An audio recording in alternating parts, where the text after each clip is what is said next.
नमस्कार।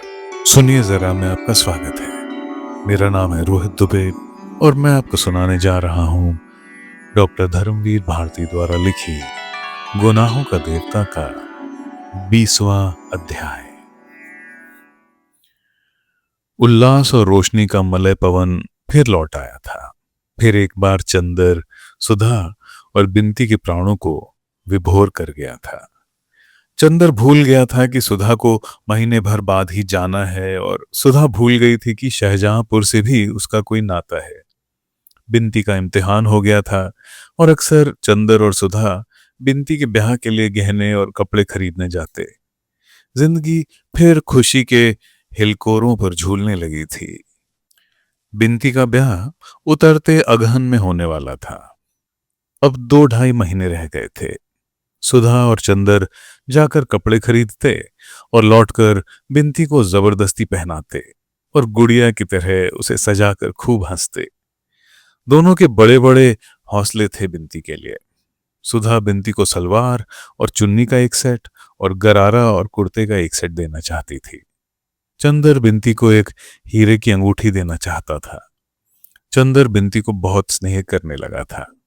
वह बिनती के ब्याह में भी जाना चाहता था, लेकिन गांव का मामला, कान्य कुब्जों की बारात। शहर में सुधा, बिनती और चंदर को जितनी आजादी थी उतनी वहां भला क्यों हो सकती थी। फिर कहने वालों की जबान, कोई क्या कह बैठे। यही सब सोचकर सुधा ने चंदर को मना कर दिया था। इसलिए चंदर यही बिनती को जितने उपहार और आशीर्वाद देना चाहता था दे रहा था। सुधा का बचपन लौट आया था और दिन भर उसकी शरारतों और किलकारियों से घर हिलता था। सुधा ने चंदर को इतनी ममता में डुबो लिया था कि एक क्षण वह चंदर को अपने से अलग नहीं रहने देती थी। जितनी देर चंदर घर में रहता, सुधा उसे अपने दुलार में, अपनी सांसों की गरमाई में समेटे रहती थी। चंदर के माथे पर हर क्षण वह जाने कितना स्नेह बिखेरती रहती थी।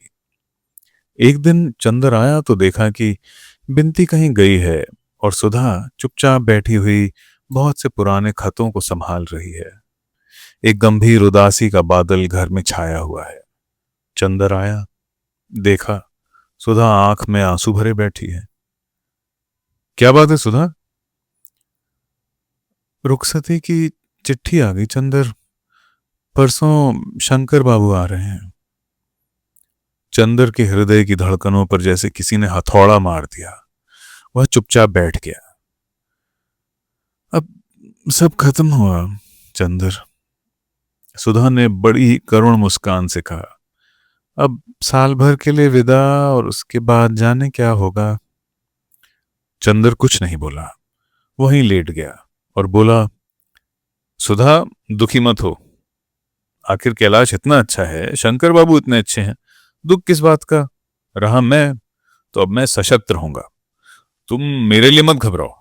सुधा एकटक चंदर की ओर देखती रही, फिर बोली, चंदर तुम्हारे जैसे सब क्यों नहीं होते। तुम सचमुच इस दुनिया के योग्य नहीं हो। ऐसे ही बने रहना चंदर मेरे। तुम्हारी पवित्रता ही मुझे जिंदा रख सकेगी, वरना मैं तो जिस नरक में जा रही हूं। तुम उसे नरक क्यों कहती हो, मेरी समझ में नहीं आता। तुम नहीं समझ सकते, तुम अभी बहुत दूर हो इन सब बातों से। लेकिन सुधा बड़ी देर तक चुप रही, फिर खत सब एक और खिसका दिए और बोली, चंदर उनमें सब कुछ है। वे बहुत अच्छे हैं, बहुत खुले विचार के हैं, मुझे बहुत चाहते हैं। मुझ पर कहीं से कोई बंधन नहीं, लेकिन इस सारे स्वर्ग का मोल जो देकर चुकाना पड़ता है, उससे मेरी आत्मा का कण कण विद्रोह कर उठता है। और सहसा घुटनों में मुंह छिपाकर रो पड़ी। चंदर उठा और सुधा के माथे पर हाथ रखकर बोला, छी, रो मत सुधा, अब तो जैसा है और जो कुछ भी है बर्दाश्त करना पड़ेगा। कैसे करूं चंदर, वह इतने अच्छे हैं और इसके अलावा इतना अच्छा व्यवहार करते हैं कि मैं उनसे क्या कहूं, कैसे कहूं। सुधा बोली, जाने दो सुधी, जैसी जिंदगी हो वैसा निभाह करना चाहिए, इसी में सुंदरता है। और जहां तक मेरा ख्याल है, वैवाहिक जीवन के प्रथम चरण में ही यह नशा रहता है, फिर किसको यह सूझता है। आओ चलो चाय पिए। उठो, पागलपन नहीं करते। परसों चली जाओगी, रुलाकर नहीं जाना होता। उठो। चंदर ने अपने मन की जुगुप्सा पीकर ऊपर से बहुत स्नेह से कहा। सुधा उठी और चाय ले आई। चंदर ने अपने हाथ से एक कप में चाय बनाई और सुधा को पिलाकर उसी में पीने लगा। चाय पीते पीते सुधा बोली, चंदर तुम ब्याह मत करना, तुम इसके लिए नहीं बने हो। चंदर सुधा को हंसाना चाहता था। चल स्वार्थी कहेगी, क्यों ना करूं ब्याह, जरूर करूंगा, और जनाब दो दो करूंगा। अपने आप तो कर लिया और मुझे उपदेश दे रही हैं। सुधा हंस पड़ी। चंदर ने कहा, बस ऐसे ही हंसती रहना हमेशा, हमारी याद करके, और अगर रोई तो समझ लो हम उसी तरह फिर अशांत हो उठेंगे जैसे अभी तक थे। फिर प्याला सुधा के होठों से लगाकर बोला, अच्छा सुधी, कभी तुम सुनो कि मैं उतना पवित्र नहीं रहा जितना कि हूं, तो तुम क्या करोगी?